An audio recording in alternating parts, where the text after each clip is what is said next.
Hey, everybody, welcome to another episode of Rooted Podcast here. You may notice we are down a man, Mr. Ben Cole. He's having some technical difficulties. He's been dealing with the internet company.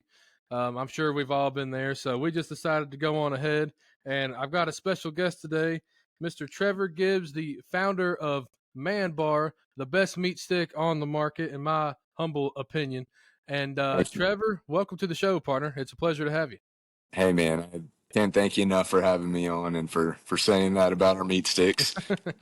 Absolutely. First thing I gotta say, dude, where are you, man? That background. I mean, that looks like it belongs in a magazine. Where are you right now? That looks gorgeous. I'm actually in my backyard. Oh, I love it. We've got a nice little spread back here, plenty of space, and we got a little stock tank pool and Heck yeah. fountain, and I've got about 35 yards to shoot my bow. And yeah, it's a nice little spot. That's incredible. What kind of bow you shooting these days? Man, I've got a PSE NTN. Heck yeah. The Evo. It's Hey, I'm not a big. works. I try very hard not to fight the male urge to not tinker too much. Yeah. So Yeah. I try and keep things pretty simple and streamlined. All my guns are pretty simple and straightforward, and I figure if I can shoot those and when Absolutely. it gets better and more fancy, I should be able to shoot those too. But the reverse isn't always true. So Yeah, well, that is true. I'll tell you, man, the first bow, I still have it, was a Bear Attitude, and it's one of okay, those like ready to hunt bows, I mean, I spent yeah. I think like $500 and I mean, broadheads, arrows, I was ready. There Whisker you go. biscuit. Hey man, I mean, it that's all works. you need. That's Yeah. it. I mean, you just need something that shoots. It's certainly understand all the flashy stuff and the more expensive stuff, but Hmm. it's not that my bow is cheap, but it's like I don't know. I don't need a new one every year. Yeah, I understand that Especially, I mean, completely. you got a new one over there, I got a new one over here, kid Yeah. wise, and Oh yeah. it's that new bow can wait another year or two. No, that's the truth. How is it, man, being a new dad? Just from your perspective. I mean, because to me, I kind of like to see how everyone else, kind of thinks about it. I mean, Sure. being a new dad is it obviously it's incredible and amazing. It really didn't hit me until I was holding my daughter there for the first time, skin to Yeah. skin. Did you kind of go through a similar thing? I Yes and no. Mine was so I was ready. I mean, I just Hmm. turned 40. Rush he's my first one. But I was ready. Yeah, It kind of felt like I had been selfish long enough and yeah, yeah, kind of yeah. done all the stuff I wanted to do, and so I was ready on that front. Yeah, with Rush though, you and I have talked about it, but he Hmm. had when he was born, his esophagus wasn't connected to his stomach. Mm. And so he was born and it was amazing and all of those things. And then fairly quickly for us, it was, hey, we got to transport him to the children's hospital and start prepping for surgery.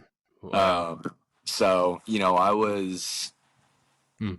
yes to everything you said. And also I had I mean, let's see, he was born at 3 p.m. the next day at 11 a.m. because they hadn't discharged Tasha from the hospital she had him at. Oh I wow. left her to go to him to be with him pre-surgery, Mm. and I'm sitting with this baby in my hands. It's not even 24 hours old, and he's got 50 tubes hanging out of him, and he's getting prepped for surgery. And it's Jeez, just me in man. there with like 10 doctors and nurses, and that was like a very like what the fuck, sorry for my language, but a Hey, it's very all right. like Yeah. what the fuck moment. Wow. Um, just kind of like shit. What do it's so very lonely feeling, but Mm. surgery went well. He spent some time in the NICU, and I wouldn't change it for anything. He's awesome, and That's incredible. And yeah, he's on the path to recovery and doing better from what I'm hearing. he's on the path to recovery. Yeah, still. Yeah. I mean, we're on the path. That's a Yeah. good way to put it. But now it's kind of we're mending from that one, and then trying to prep him. That one was a surprise. He's gonna have a heart surgery here in the next 1 to 3 months. That one we knew about. And so yeah, it's kind of mend from that one and prep for this one. So, but then Wow. after that, I knock on wood, we'll be in the clear. Yeah. Well, I sure hope so, man. I know everyone's thinking and praying for you, Thank you. and for Rush, and of course the wife and everybody. So, Yeah, um, man. Thank you. absolutely. You know, being a new dad, kind of what I've noticed in the outdoor world, and just I don't want to say the man world. There's plenty of females that absolutely Sure. crush it in this Yeah, industry. yeah. But growing up, I mean, it was just kind of the man's job, so to speak, right? You go out and you provide, and then the wife stays Sure. home, and of course, economy may not let you do that as so often anymore. Yeah. And I've just find it incredible now seeing kind of this newer trend, if you will, of people like yourself who own a business, who are trying to get something started, get it off the ground, and yet still be a dad, right? And still be a good husband. Do you ever find trying to balance a new business and obviously a new a baby and a wife? I mean, all these things. Do you ever find yourself trying too hard to balance that, or is it a struggle, or are you pretty good at just whenever you're home, you're home, and when you're at work, you're at work? Yeah, that might be a better question for her. But I think that I think I've done okay. I mean, I Yeah. think that she's very understanding with all this stuff going on with Rush. Mm-hmm. She's not working Yeah. currently, and so she's taken on kind of taken over there, and And that's my a job mom. in itself. Yeah, for sure. And my Yeah. mom has been a massive help. My mom's That's been great. more or less living with us most of the time. Mm-hmm. So, you know, between them two, they're crushing it, and That's awesome. I'm it affords me to not have to stress so much on that Sure. front, but certainly, I certainly for the first time in a long time, and naps are sounding really good.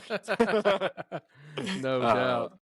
so, and one other thing I'd say, just kind of recognized after the surgery of just what the next couple months looked like, and with his heart surgery. Mm-hmm. At the time, I mean, it was not, there was like a non-zero chance that we were going to be in the NICU for, 6, 7, 8 months. Fortunately, we were able to bring him home in between, so that didn't happen. But I started delegating and bringing on some help for the business for MANBAR. Nice. Just knowing that, yeah, knowing what was coming, and it's just like there was no way I Hmm. could have done that, because I mean we were we were fortunate to be able to go to be in the NICU every day with him for a significant amount of time. So Right. I And think it was just a recognition of my limits, and finding help. So yeah. Well, that's what a good leader does. If you ask me, I mean, you gotta find help. You gotta find people who are willing to, step in and step up. yeah. But speaking of Man Bar, how did this even come about? One, let's just tell people kind of quickly what it is. Yeah. How it even came about. What's kind of the origin story, if you will. So huge accident. Um, I was making three things. It's I hunt. I enjoy hunting. Mm-hmm. I had a bunch of meat in the freezer down here in Texas. We can kind of hey bud, we've got a third member of Uh-oh. this See, looky podcast. there. We got a yeah, heck yeah. Um, Nice, friendly, furry friend there. Yep. So I had a bunch of meat in the freezer from hunting, and down here in Texas, we're fortunate in that we can hunt a bunch of different stuff. So I had Mm-hmm. course, your whitetail and wild pig, but I had axis and all that, and Wow. gosh, I think at the time even some black buck and just all sorts of stuff. And so had a meat full of, a freezer full of meat. I've always enjoyed cooking. It's been something I've done since I mean, my mom got me cooking, I think, when I was like 4 or 5 years old. And so that's always been something I've really enjoyed. Okay. And then the third thing is I've always been pretty in tune with health and fitness and nutrition and kind of always had a foot or a toe in that world as well. And so for a long time now, I mean, God, probably 2 decades, 15 years, I've been more or less following Charles Poliquin's meat and nut breakfast.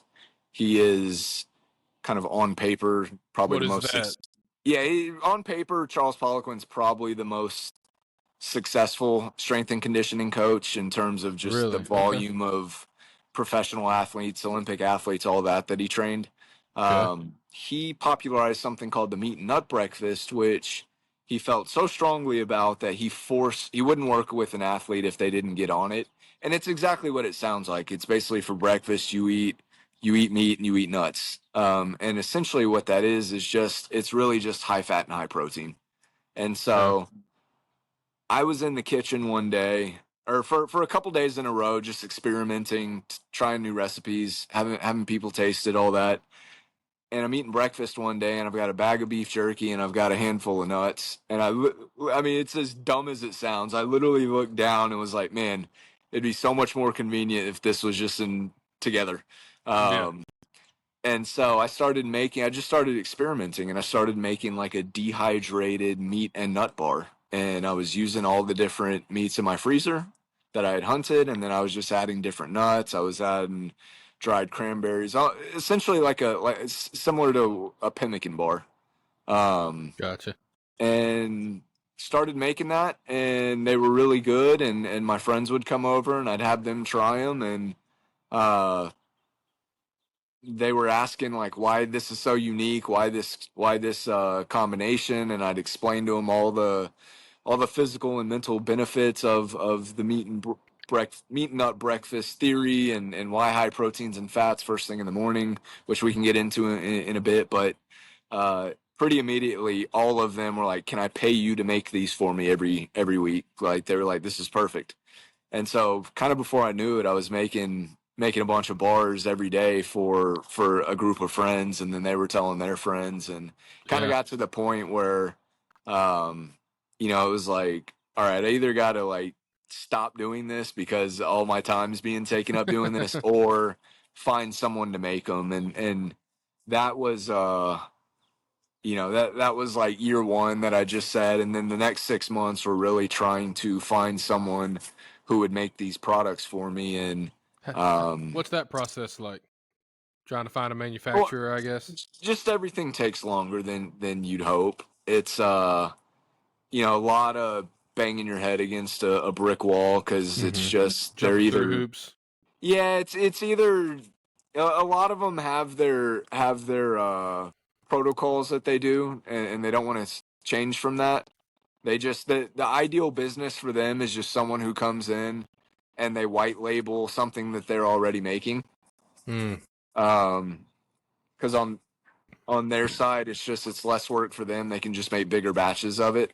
gotcha. So I was coming in with bison, which not many people are doing, and then I wanted in bar form, and then I wanted nuts, and I wanted all this extra stuff. And kind of long story short is after 3 or 4 months, it came to a point where it was like, it's either I make these, which I didn't want to do, I to this day still have my engineering job, um, and or I pivot and start thinking about what a stick would look like. I was pretty opposed to doing it at first because everyone makes sticks.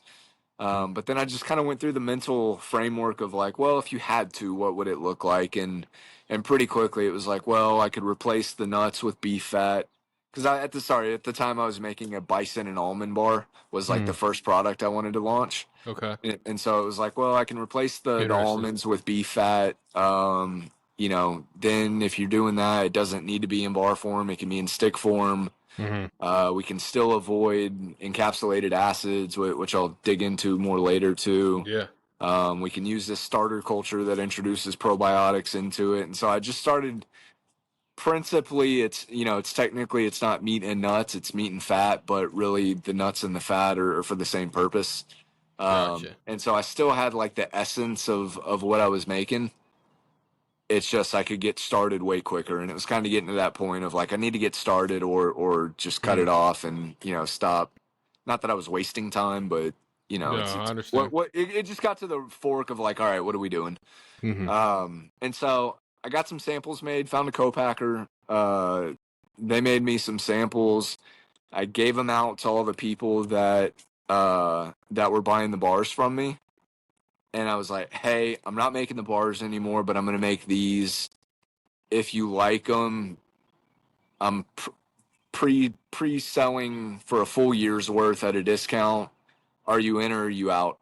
And Mm. so kind of through that process, and I was able to jump on one or two podcasts with some buddies that Nice. had a decent, but kind of between all that, I was able to pre-sell about 25 grand worth.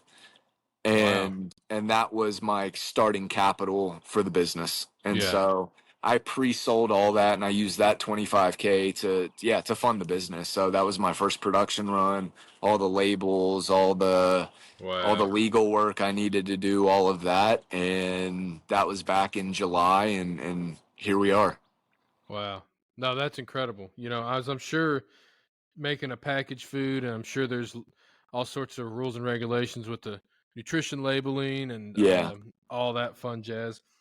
Speaking of that, I'm looking through your website, and man, one of the things that I really loved was if you go, and of course that you already know this, but if you are on trymanbar.com and you go to order, right there at the checkout, it breaks down everything that's in it.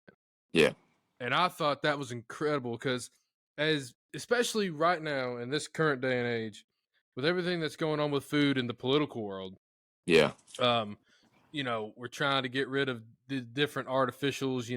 Red Hmm. 40 is a big one, and all these different things, and trying to just like, hey, what's in our food? Yeah, Because I think as a country, we don't really truly know what's in our food. Um, and I mean everything from cereal to a chicken breast, because sure. you know that chicken wasn't just hanging out grazing and eating whatever. Yeah, It's right. in a pen with a million other ones getting pumped, Sure. and you know uh where I'm going is I thought it was so cool being that transparent. Is that something that was really important to you, being just fully transparent? Hey, man, here's what's in these bars. Here's why they're great. Here's what makes them what they are. Was that something that was important to you in that process? 100%. I mean that's yeah. I mean there's a couple of things couple like items of when I s- when I was looking at doing the sticks, and it was like, okay, let's figure out what would be a stick, but what are also the differentiators, and that's really where I started just checking boxes of what I didn't like from the sticks on the market. Mm-hmm. And so one of them was the size. That's why ours are 2 to 3 times the macros of most sticks, Sure. at least on the calories and fats front.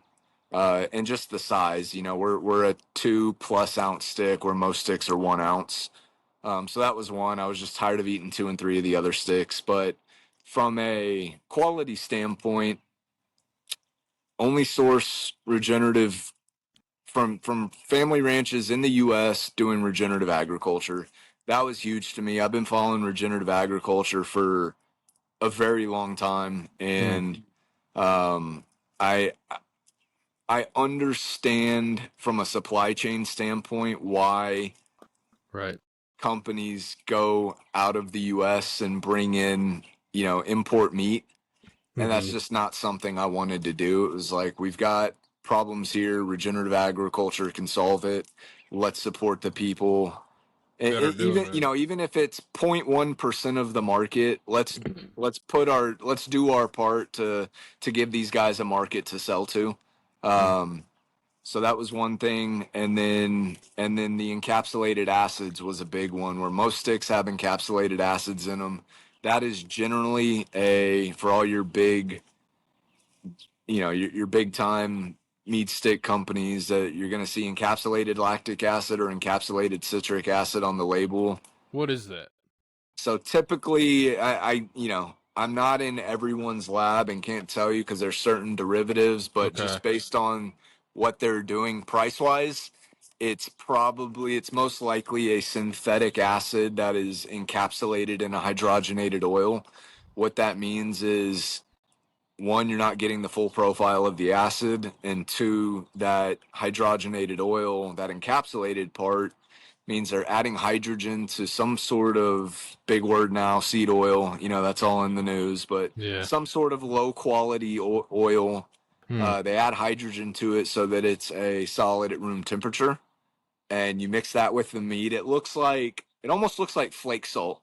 Okay. When you just get it out of a bag, but you mix that with the meat, form it however you're going to form it, stick it in the oven, the smoker, whatever you're going to do with it. And as the temperature increases, that oil melts, exposing the acid to the meat, and then thus starts the preservation process. Oh, okay. That oil obviously doesn't just evaporate. Yeah. And that's why with a lot of sticks, you get that waxy film, you get that coating on your mouth, the Gotcha. indigestion. It's like the gas coming out of either end. Yeah. It's Hi, I didn't know that. it's likely from that stuff, and that's, a lot of people now are pretty in tune with. There's a lot of people with like autoimmune issues and all of that, and they literally can't go to the store and like eat a chomps. I've got a lot of friends who are like this, and because those encapsulated acids just not up their stomach. And so I wanted to avoid those. So what we did is we have a starter culture that's actually made out of beets, the vegetable. And so it's basically using fermented vegetables to ferment the meat. And what that does is, it avoids all that nasty stuff I just talked about, but it also introduces the full profile of the acid, which introduces probiotics. So now you're getting like live cultures and all the microorganisms and that lead to that in the stick. And so not only is it not unpleasant to eat, it's actually very pleasant, which you can attest to because I sent y'all some. Oh yeah, they're amazing. But yeah, so that's kind of the checklist I went down when I was formulating my own. And and to be, as you said, I mean, we have to put it, but I never shy away from talking about it. On our ingredient list is dextrose from tapioca root. And what that does is that initiates the fermentation process. And so there's no sugar. The culture completely consumes that.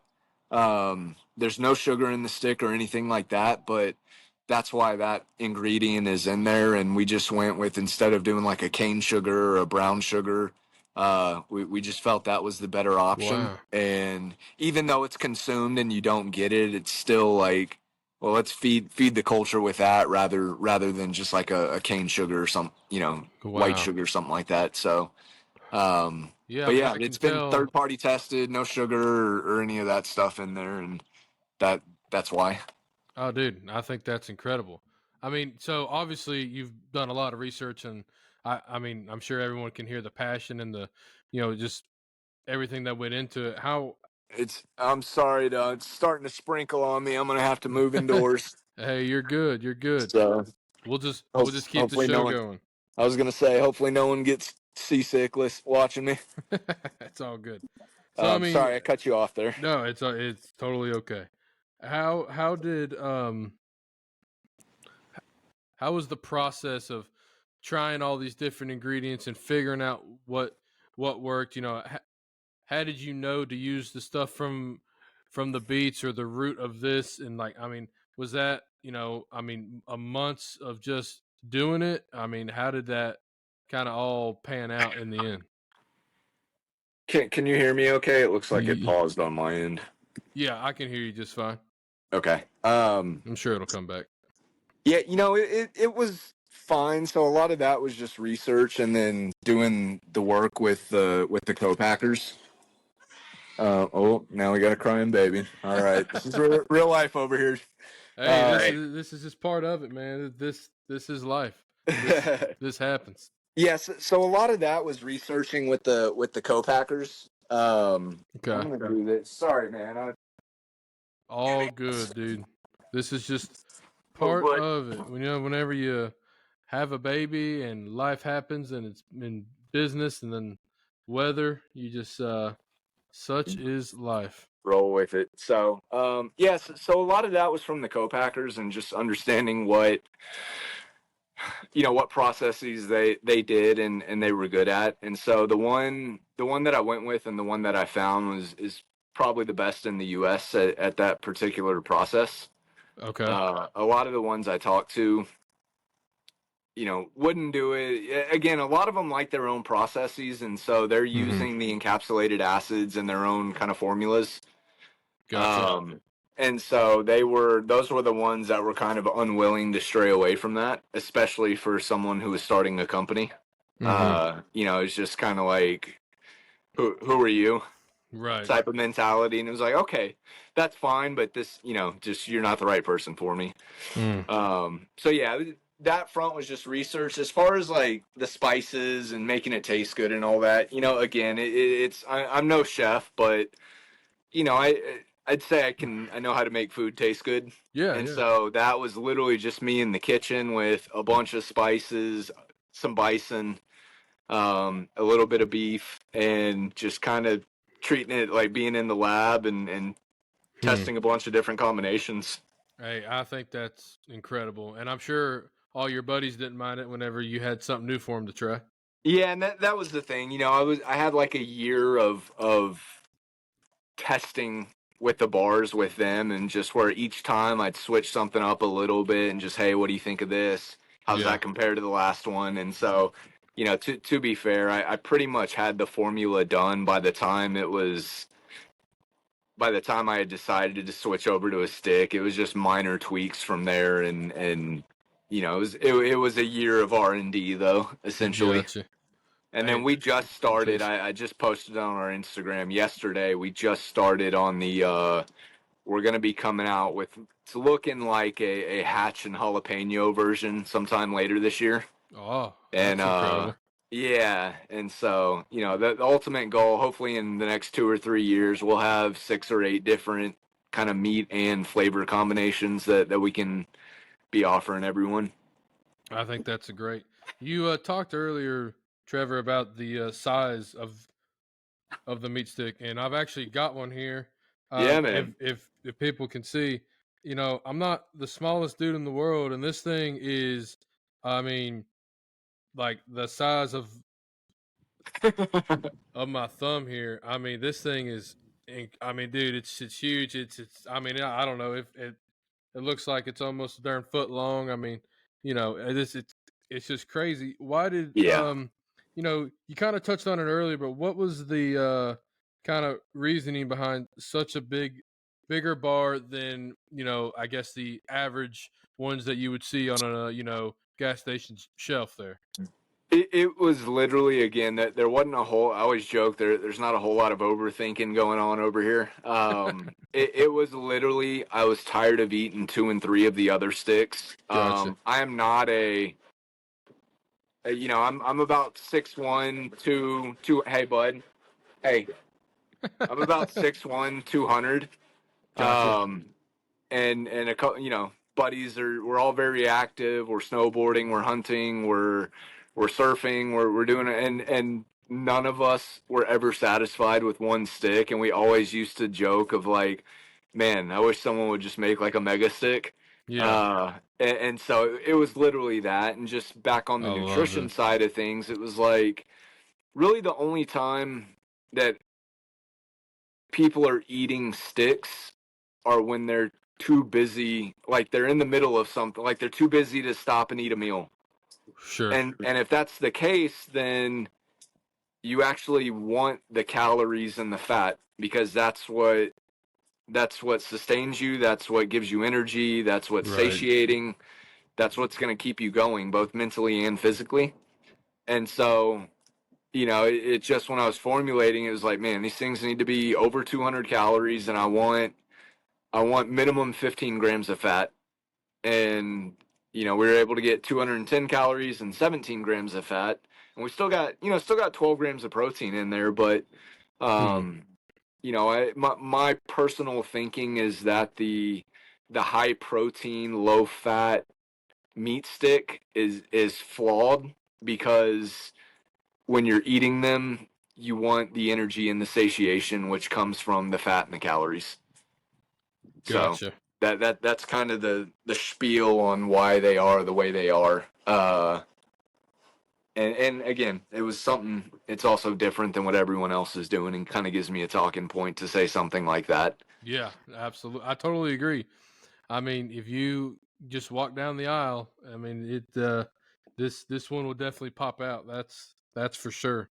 Um, Well, you know, I'd say, I mean, I sent them to you, for opening weekend of turkey season, yeah, yeah, and then, I mean, would you say that A, did you have them while you were out there, and B, yep, could you tell a difference? Because I mean, I sent a bunch out with guys for like elk season, and I was blown away at some of the guys were texting me, and they were like, man, I'm having one of these at like 10:30 in the morning, skipping breakfast, right, having one at 10, kind of after the morning hunt, and then they were good until until dinner time. And yeah, so dude, it, absolutely. This thing. So, Ben actually wanted me to tell you this. So that dude has hunted. He's a guide here in Tennessee at the Sinking Creek Ranch, and he's just literally been hunting every day of turkey season. yeah, Um, and he told me today, he's like, dude, I have walked. He said 70 like 3 miles or something. wow, Um, and anyway, he wanted me to tell you like this man bar is really just kept him going and kept him from he's like, I'm not really starving, and I'm not like yeah. it's keeping me fueled, it's keeping me juiced. Same thing here. I mean, I haven't walked no 73 miles, but just even just walking, a few miles in these Tennessee hills, Sure. chasing after the gobblers. Look, dude, I am by no means a fit man, and this thing keeps me going. And they, because to me it's kind of a combination. One, it's the functionality, right? Right. It's giving me what I need to keep going to do what I want to do. But also, like, hey man, I don't want it to suck. I don't want Yeah, to, you don't eat crappy food, for and it's sure. not, Yeah, and like it it does a good job, and it tastes amazing. yeah. And Thank you. absolutely. Do you think part of that is, especially on the website, and you talked about it there with the whole vegetables and everything, that slow fermentation process, Yeah. and of course we kind of talked about the process of other sticks. I mean, do you think that has that process kind of affects the taste a lot, or is that more towards the nutritional value, or does it kind of deal with both? The fermentation process will affect the taste a bit. Mine have a you can slightly taste the fermentation, like the little tang. Mm-hmm. It's not. I don't think it's super strong, and most people seem to like it. But more, yeah, it's that, and also just kind of the experience of eating it, where, like I was saying earlier, you're not gonna get it's not oily. You're not Right, going to right, get that right. weird film in your mouth after you eat it, and it's also just the way it sits in your stomach is much more enjoyable. It's not again, you're not going to be gassy afterwards. You're not, if you've got immune issues or anything like that, it's not going to hurt. It's just kind of like a pleasant eating experience, and like you said, I also tend to think they taste pretty good. I'm a little biased. Hey, that's Um, all right. but yeah, it's more on the health of it, but you certainly get some noticeable differences in the texture and the aftertaste and all of that as well. Gotcha. Um, and kind of along with that, you talked about this regenerative agricultural. Yeah, Um, it kind of explained to people, what is that? Should we be paying more attention to that? I mean, what basically just what is it, and why is it good for, I guess for food, the environment, the animals? I mean, what's the sure. deal with it? Yeah, I mean, I think that hunting and regenerative ag go hand in hand. Okay. both principally and kind of literally, in that regenerative agriculture. So regenerative agriculture is basically a set of principles of how to work the land. Um, it goes beyond just like not spraying chemicals. It's no till. It promotes diversity. It's adaptive, like high density grazing with your animals, basically putting all of your animals in one herd or one flock, and moving them as one. Trying to mimic nature of, if you think about bison are always used as the example of, back in the day before there were fences, there were these massive bison herds that just from Canada to Mexico were moving as this giant herd of, some say tens of millions of at a time. And so behind them were part of the reason they were moving. One was food, but also, there's probably some wolves behind them and some other predators. And essentially what regenerative ag does is try to mimic that to the best of its ability. And when you start, I always use the example of like training. So, you go to the gym, let's say you're working your squats.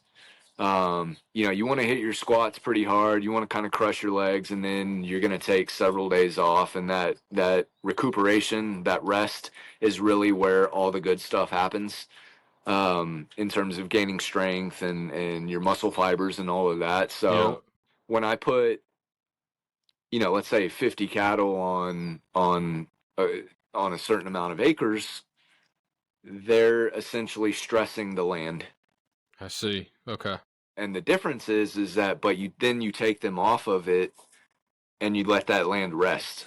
And so now it's all those hoof prints, all of the urine, all the feces, all of that is given time to kind of rest and recuperate the land. And you don't bring those animals back on it until, depending on where you're at, obviously it changes for everywhere, but 3, 6, 9 months. Oh wow! Okay. And that gives the soil time to fertilize. It gives the grass time to grow. All of that. Where versus if you're, a more traditional sense, and I'm not even talking feedlots, which is a whole other conversation. But if you're not doing that, the individual animals may move, but there's always going to be animals in that one spot. Right. I see Right. what you're saying. And so the land is never given time to rest. And so you're never getting the benefit of the manure and just letting the grass grow and the urine and all of that. And so that in itself tends to add diversity in the soil, diversity in the plant life, which then brings, all your soil microorganisms and all that, but also it starts attracting more birds and different types of birds. And there's some really good documentaries. Kiss the Ground has 2 that are phenomenal. Kiss the Ground and Common Ground. And then the other one is a series by Carbon Cowboys that is phenomenal, because they actually go and take ranches that are side by side, literally touching, and one's been doing regenerative agriculture and one hasn't been. And they go in and they just do all these kind of data points and test on the soil the diversity, the plant diversity, the animal diversity, the number of birds, all of these things. And it's pretty clear that there's a significant difference in the practices, and regenerative is it's pretty incredible. I mean, it is I'm a firm believer in that is the way to heal the earth, and for the US specifically, and why we don't import animals.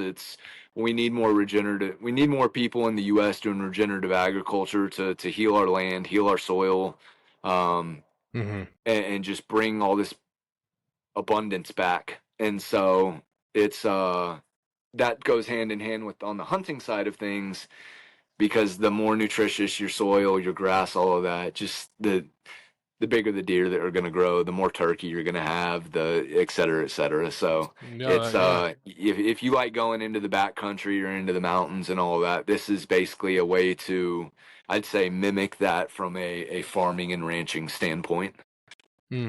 So that No, was a very long-winded answer, but no, I love it. it's really cool, and there's a lot of people out there doing some amazing stuff, and I don't own a ranch or farm yet. That's the ultimate goal, but I hear you. it's certainly how can I get involved in this and making a product out of those animals Hmm. just made all the sense in the world. And I mean, I'm sure this obviously isn't probably the most used practice. I mean, how hard is it to find these farms that do it and will also do it for your product? I mean, is that a big challenge to kind of source the animals from these small farms and of course It keeping it in the U.S.? it it's I mean it's the data, the information's out there. I mean, you can get on Instagram, you can get on the internet. I mean, they're out there. They're not super hard to find, and you can find. I mean, when I was looking, there were probably, I don't know, half a dozen different bison ranches that I spoke with that were raising them, Gotcha. regeneratively, or using those principles, and so they're out there. You just kind of gotta A, know that it exists, and B, do a little bit of work to find them. But it's not hard, and I mean, I imagine that it's as simple for most people of just typing in your city and Gotcha. typing in regenerative ranches near me or something like that. And there's also some companies like Force of Nature is a good one. I don't believe that all of their stuff is regeneratively raised. I may be wrong on that, but they do a good, from what I can tell, do a pretty good job of sourcing from ranches who are trying to incorporate that more and more. But they're not just in the U.S. I'm pretty sure they're all over, Hmm. or at least maybe like New Zealand and the U.S. or something like that. I don't want to. I'm not 100% sure, so don't quote me on any of Hmm. that. But Yeah, yeah, yeah. that there are companies that's out there that are seeing the benefits of it and trying to move more towards that supply chain. I think it's great, and if we can Yeah, get more companies doing it, I think you know, like you said, it'll just heal the earth. absolutely. Yeah, Um, absolutely. And that's, I mean, for people who like to hunt, like, man, yeah, that'd be cool. yeah, heck yeah, it would be. I mean, Sorry to interrupt. Is my no, video still frozen? I think it is, but I Okay. think I think with this uh kind of program we're using, I think it's still filming you, Oh, okay, cool. so it should be fine. Okay. Um, but you know, Oh, yeah, whatever. we'll figure it out. It's kind uh, of that's kind of the life I live, man. Like, hey, we'll just figure it out whenever we get there. yeah. I'm sure So, there's a way to make it work. Speaking of making it work, obviously, I think you have done a good job at that. Um, the other thing I kind of really like about the company is, you're not really in one avenue. And what I mean by that is, this meat stick, if you've never hunted and you've only ever been in a gym, it's still for you. If you're just the on the go parent yeah, that wants a healthy snack and trying to get through ball games and sure. all that, it's for you. If you're the elk hunter, if it's for you. I mean, if you're just like me, you're just a good old East Tennessee redneck who likes to hunt turkeys and fish and do all the fun stuff. It's for you too. So I think that's another great thing that you've made something and market it as, hey, this is for everybody. Um, Yeah, I mean, obviously we're a so hunting and fishing podcast, but yeah, it's I think it's important. I mean, of course, like it's food, of course it's for everybody, sure. but I just mean what's in it is good and can really help out a lot of people in my eyes. Yeah, I mean that principally it just goes back to what I was saying on the meat nut breakfast, and which then Right. turned into basically it's like it's not just high protein, but it's high protein and high fat, Mm-hmm. and the combination of those things are just great from a both mental and physical standpoint. So from a physical standpoint, it's more satiating, meaning you can eat less but still feel you're not gonna. I am by no means saying you're gonna, even though those sticks are big, you're not gonna eat one and be like stuffed. Right. It's still 2 ounces of meat, and it's like it's not a feast, but it's enough to get you satiated, which can keep you going and doing whatever it is that you were doing. Mm-hmm. From a mental standpoint, the high protein and the high fat target neurotransmitters that are associated with drive, energy, and focus. So that's why Ben was mentioning, like, he's like, man, I just feel good. I feel clear headed. I'm not starving. I'm not having any cravings, any of that. And that goes back Mm-hmm. to the satiation, is that if you're satiated, you're not going to have those sugar cravings, and you're not going to have the sugar crashes. You're not going to, Right. you just, your energy levels are basically, the protein allows for a slow increase in your blood sugar, and then the fat prolongs that. Gotcha. And so that's why, even if you're just eating protein, you'll have that slow build, but then also it's going to come down. Mm. Whereas with the fat, allows it to extend, and you're good to go for, hours longer.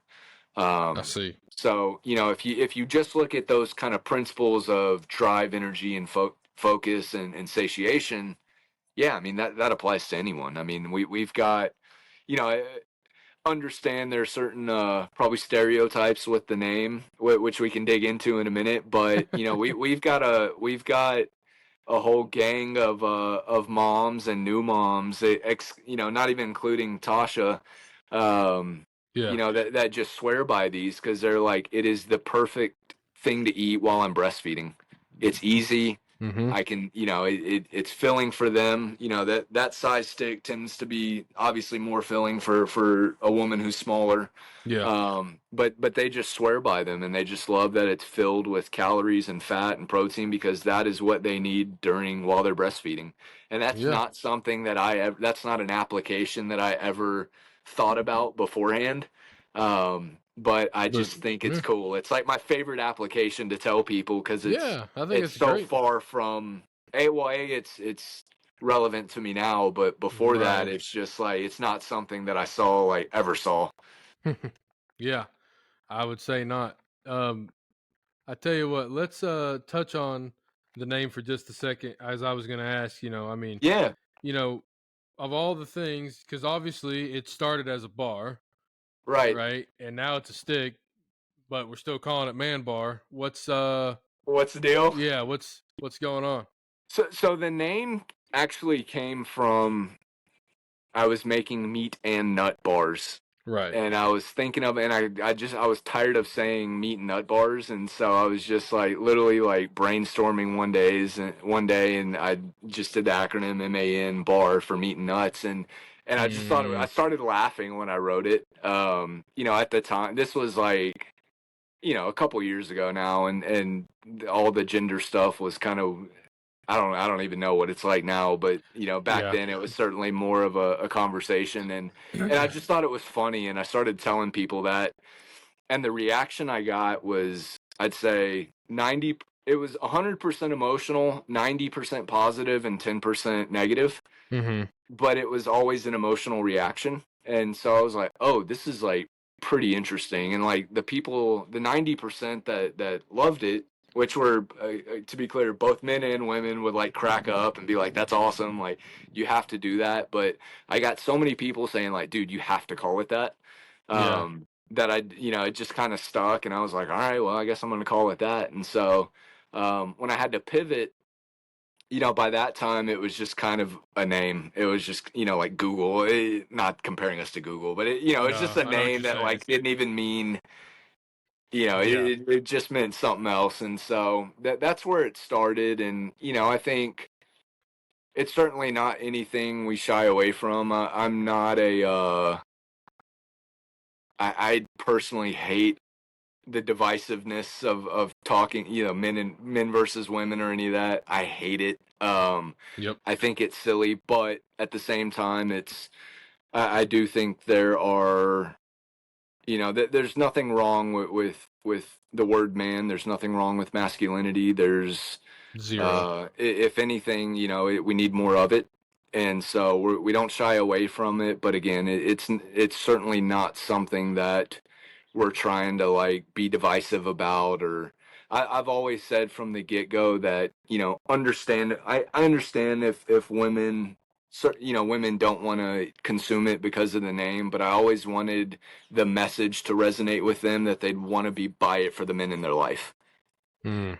And so, if we achieve that, I'm fine with that. But like I said, we've got a whole gang of pregnant women who absolutely love them, and I'd say right now probably, I think I'd say 25 to 30% of our customer base is female. Oh, wow. So it's a pleasant surprise, and again, it's yeah, Well, I don't know. yeah, I think people hear it and have a certain stereotype, and then when they come and see our content or our messaging, it's none of that stuff. If anything, it's pro family, pro good absolutely. relationships, pro all of that stuff, and none of the, it's not a take this to the nightclub and go hit on chicks bar. Yeah, yeah, yeah, yeah. No, that's not the vibe at all. And it's Yeah, funny for that sure. it's just an acronym for meat and nut bar. But, um, you know, But yeah, there's no longer nuts in there, and it's no longer a bar. So yeah. maybe I'm an idiot and should have changed the name, but who Hey, knows? I think it's great, man. I'm all about it. Dude, it's just really cool to kind of have something that you made and people like, and I think it's really cool that of course, again, like I said, that it's for everybody. Yeah. So now, is every stick a mix of beef and bison, or can you get beef sticks and bison sticks, or what's the? So right now we just have the one stick, and it is a mix of It's beef just and okay. bison. And the Gotcha. reason for that is because when I was going through that formulation of the stick, and it's like, well, I need to replace the almonds with fat. That was purely I I mean, I personally don't mind. Like you, I eat a ton of game meat, so it's Yeah. it's all no different for me. But I felt that the beef fat in there would be a little more approachable. Because Sure.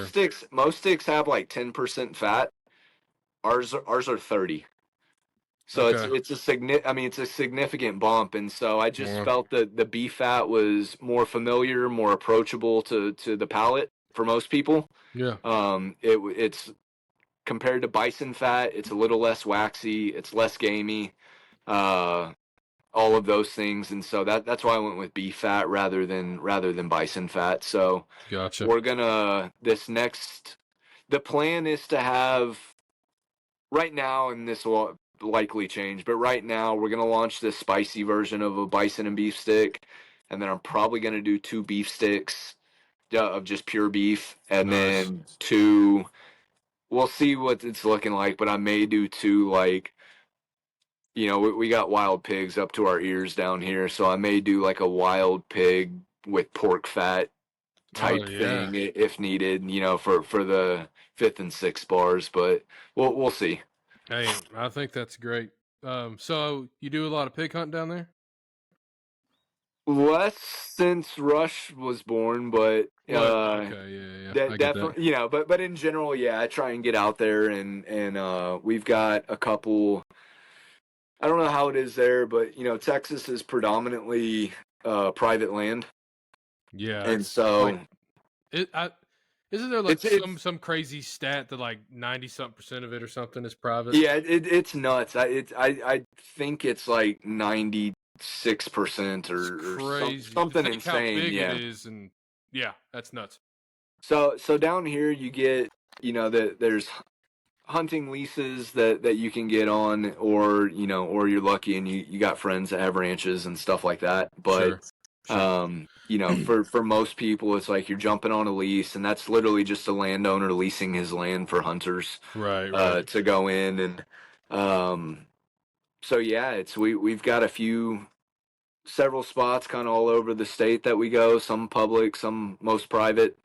And yeah, usually try and get a buddy or two, and we'll go out there and see if we can get on some pigs, kind of, because there's no season for them, and there's no limit down here. It's just kind of get as Right. many as you can get. I try to eat everything I kill, so Mm-hmm.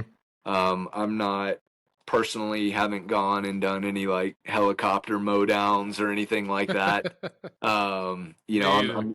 I'm usually out with either my rifle or my bow, and you know, just Nice. trying to keep the freezer full. And then we've got obviously a whitetail season and turkey season, all that. But then we've got like a bunch of all the exotics Yeah, which is don't crazy. have a season. So we've got I'm trying to sweet talk Tasha and to get me I'm hoping to go turkey hunting this weekend, and then I was supposed to go actually that same weekend y'all were, but we had a little scare with Rush and Yeah, yeah. had to spend a few days in the hospital again, and then so I'm hoping to get out there for that, and then hoping to get at least a weekend of axis hunting in before it gets too hot, because we're knocking on that summer down here where it's just not fun. Yeah, buddy, I can only imagine. You know, I've been to Texas a few times. I actually have a Rio Grande on the wall from Texas that Nice. I doubled up with Ben. You know, man, it's a fun time. We saw Yeah, some axis, we saw a bunch of whitetail. very cool. Um, yeah, that it's just different down there. Yeah, man. You know, the fact that you can literally go shoot all these different things Yeah. and then like a normal whitetail as well and whatever, it's like it's a different world down there. Uh, what's your favorite thing to hunt? Or one of, I'll say. Man, it depends. I don't know. I always get excited. I mean, it's all exciting. I mean, you know this. I'm trying Absolutely. to think. I mean, axis are always fun. Um, Because like mine's turkey for the yeah, interactive part. I just love tur- it, dude. I love yeah. turkey hunting. It's my No, favorite thing in the world. turkey's very cool. I shot an aoudad in the hill country actually Oh, okay, interesting. on a guy's ranch, and that was really cool just because for a couple reasons is most people will tell you like because most of the aoudad are in West Texas, Okay. which is more deserty, and most people are kind of like just shoot it and let it lie, like don't touch it, they stink, Wow. they all that. And so Hmm. our the ranch I was on, they had a small, you know, they had some aoudad on there, and the guy, I was asking him, I was like, man, do you ever hunt them? Like, because I was curious of like, are they as bad as everyone says? And he was like, man, I've never, you know, he's kind of old school guy, and he was like, I've never eaten one, but he's like, I know you like cooking, like shoot one if you see it. And so he put me in the spot where they usually hang out, and some came out, and I got a good shot on one and was able to get it down. And man, I we strung that thing up, I skinned it, it not a single foul smell on it. Heck yeah. Took it home, um you know, cut off a little piece of the back strap just to taste what it was like, and it was, I mean, it was fine. And then ended Hmm. up cooking like some stews and stuff like that with it. It was phenomenal.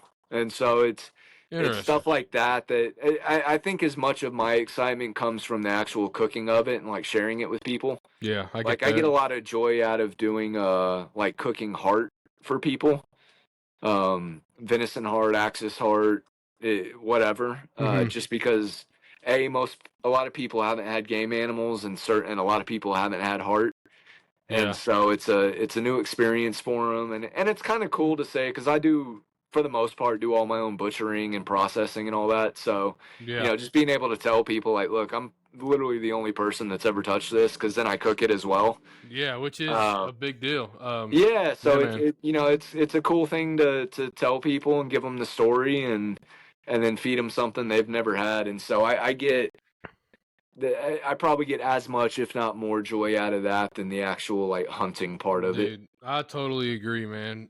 So I grew up uh literally in a kitchen. My dad been in a kitchen since 1980. Mom has a degree in culinary arts. I kind of didn't have a Amazing. choice.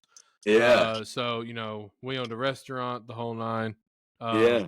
so anyway, cooking, that's you know, really cooking and killing turkeys is about the two best things I'm good at in life. And past that, I love it. it's pretty much a stretch. So I totally agree with you, man. Whenever I can provide and I can say, Yeah. hey, I went out, I got this, here's a meal. It's absolutely incredible. I will say though, um, heart's the one thing I haven't done. Really?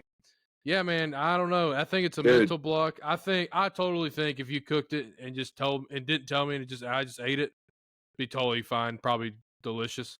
Oh man, I dude, usually save you my got to hearts change that. for. I've got a buddy of mine, Yeah. who loves them, so I just save them for him. I will say Oh I tried man. liver once out of a deer. Yeah.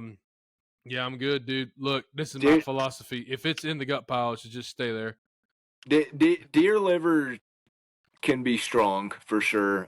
Turkey liver is actually pretty nice and mild. Actually, that might be a good gateway liver to try is from a turkey. Because I'll tell you, man, I've cooked a lot of beef liver, and dude, look, Turkey is one of the more mild ones. this is my philosophy on liver. I'll put it on a hook and catch something better to eat. All right, hey, fair enough. That's kind of my idea. Look, I'll cook it for you. Yeah. Oh, dude, I'll never forget this, man. I shot this buck. I, cut it up, whatever. I take the liver because our bartender and one of our other cooks was like, dude, we love liver. If you get a deer, please bring us we'd love to try deer liver. Okay, cool. I bring it, dude, we cook it up. It looks amazing. Smells pretty good. Yeah. Looks great. Liver and onions, classic, mashed potatoes, whatever. Yeah. And dude, they both take a bite and just both of them spit it out. And one dude's like, man. dude, if I could lick my butt to get the taste out of my mouth, I would. And I was like, oh my, it's hilarious. So, and I tried it and I was like, this is just, I'm good, man. So I don't know if it was user error. It definitely could have been, but I feel like I did it right. Deer liver is pretty strong. Beef liver, yeah. I mean, a lot of people are doing like these caveman blends now, where they're doing like the liver and the heart in with the ground beef. Okay. I mean, that's a nice way to do it.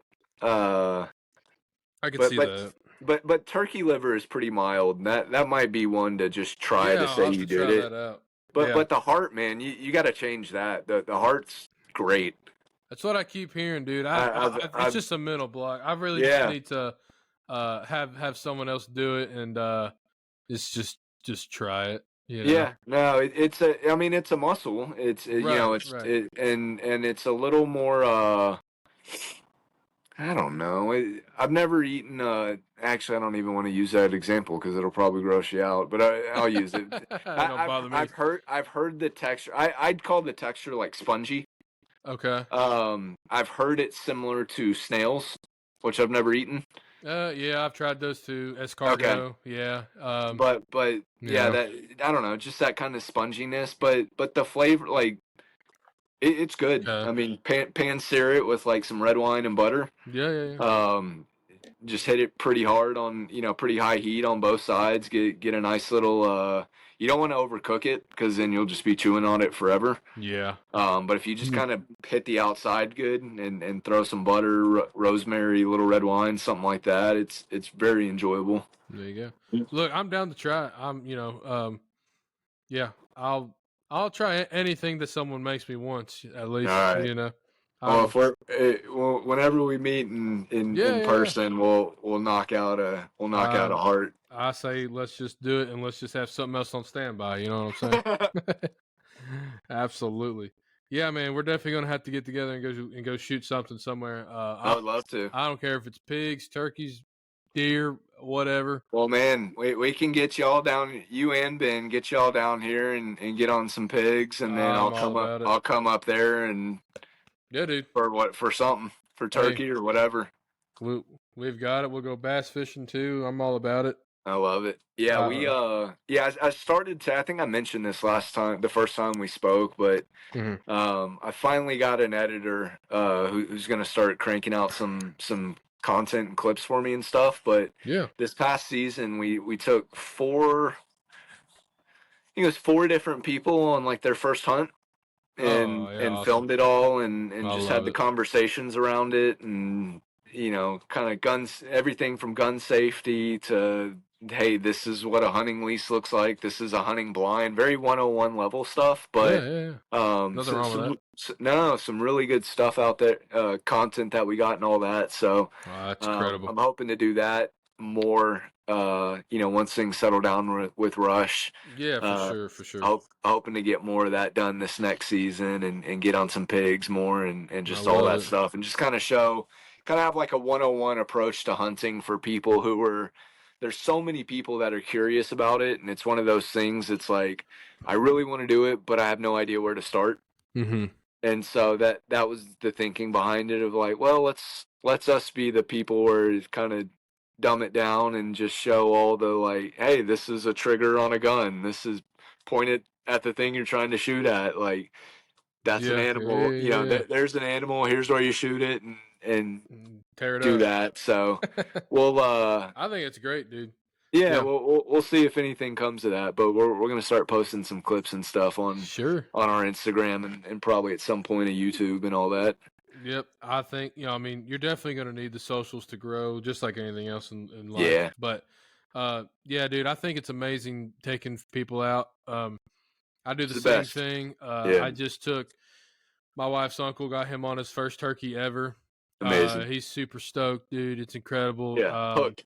Oh yeah. Oh my gosh, yeah, dude. They're Yeah, it's dude. either they don't love it and they're never gonna do it again, or they're Right. just instantly hooked and like, how do I go out every weekend?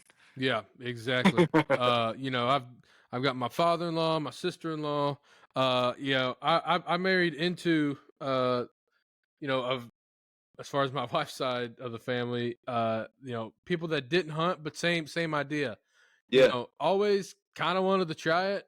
No yeah, one was ever around to really teach them, and they're like, I just won't go. But then I was like, hey, have you ever heard of yeah. this thing I'll go. called deer and turkey hunting? And they're like, yeah, I think that actually be kind of cool. I've just Yeah, never didn't really care or know where to start. And I'm like, well, just come with me. And now, yeah. they've got all the Amazing. camo and the guns and the chokes and all the things that come with that. And they are Incredible. yeah, dude, they're all in. They absolutely love it. And now I'm going to take my brother-in-law, who has heard from his dad and his uncle, and he's like, Yeah, dude, I want to do this, and I want to butcher it. I want to learn how to do yeah, all the yeah, yeah. things and cook it. And so I'm like, okay, this is awesome. So yeah, I totally That's agree. That's to that's me where it's at. that's what it's all about. Yeah, There's unfortunately there are some people in this industry who think having new hunters is not good, and I just man, I just disagree yeah, wholeheartedly. You know, someone had to introduce me, so yeah. therefore I think Absolutely. I should introduce somebody. Um, It's one of those is how things I where feel. it's like, it should be passed on, and it should Absolutely, be, because and otherwise it's, it'll be lost. yeah. Just No, like any that's other exactly art right. form Yeah, ever in the history of time. So yeah, man, I'm right there with you. I think we need to get together and make make something happen. Of course, we can make some cool content for these people and everything. yeah. I'd love it. Um, so man, just kind of to wrap things up, I just you know, how can people get these man bars? Where can people find you? And why man bar over the others? Yeah, so our website and Instagram are both Try Manbar, TryManbar. Right now is actually a great time to go and order because we are sold out, but we are doing a sold out promo. So Oh, awesome. we're doing 20% off at the moment.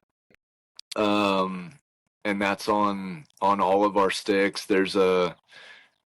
We've got a single option if you're just wanting to try it, because our sticks are a little price. I mean, they're not a little. They're pricier than like your store bought, like your chomps and that stuff. One is because Sure. they're three times the macros, or 2 to 3 times the macros and the fats, And they're and higher bigger. protein and all that, and also um, the fermentation process we use. I guess this is the differentiators, is just the size, the quality, the fermentation process. Yeah, Um, absolutely. all of that even the regenerative meat, all of that just makes me say that we've got the best meat stick on the market. I think taste wise and utility wise.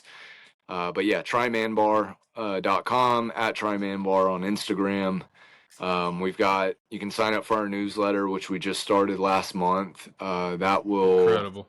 kind of all things Manbar on that, but then also we'll do cool recipes. We'll do, I don't know, just cool little links of what's going on around from a health and fitness standpoint, from regenerative ag standpoint, just, trying to make it a little informative and not just, here's another email from Manbar, like, go buy, but actually, give something back. So, that'd be the easiest way. You send me an email on either the contact form on the website, DM me on Instagram if you got questions, whatever. Hey, I think it's great. I think, again, it's amazing how transparent you are. Thank you. I think that should be just kind of retold because, those of you out there who I'm sure are just kind of frustrated with not knowing exactly what you're giving yourself or your kids or your friends, your family, whatever. This tells you exactly, and it breaks it down. There's like whenever you buy tickets, and you're always worried that there's hidden fees and stuff. Like Yeah. here, there's no hidden fees, right? There's no hidden BS. Right. It's Yeah, just straight. for sure. It's to the point. You're paying for, number one, a great product. It's bigger. You're paying for a better process, and you're paying for the transparency, in my opinion. Yeah, and and a big one is you're supporting American ranchers who are doing the regenerative thing, and that's that's a much bigger conversation of just how important that is from a, not only for the world but for the U.S., for keeping dollars at home, not importing any animals, and buy American. That's what we're doing. Buy American, support these guys so that they can do more of it, and we got to start thinking about our kids and what we're leaving behind them, and not start, but we all need to be thinking about that. And these guys are doing that. So I love it. Yeah. So yeah, if you're pro America, eat Manbar. Yeah. There you go. Yeah. If you're anti-American, don't buy ours. But I absolutely love it, man. Well, Trevor, dude, I really appreciate your time. Again, you too, man. I appreciate it. Absolutely. Again, you can find us at trymanbar.com. Yeah. Order now. It sounds like now's the time. 20% off your order. So yeah, and that'll probably go for I'd say here in the next month or so. So you don't need to. You got a little bit of time, but it's not going to be a forever thing. And then we do free shipping on all of our subscriptions. And do you ship everywhere? Everywhere in the U.S., yeah. Yeah. Okay, perfect. There you go.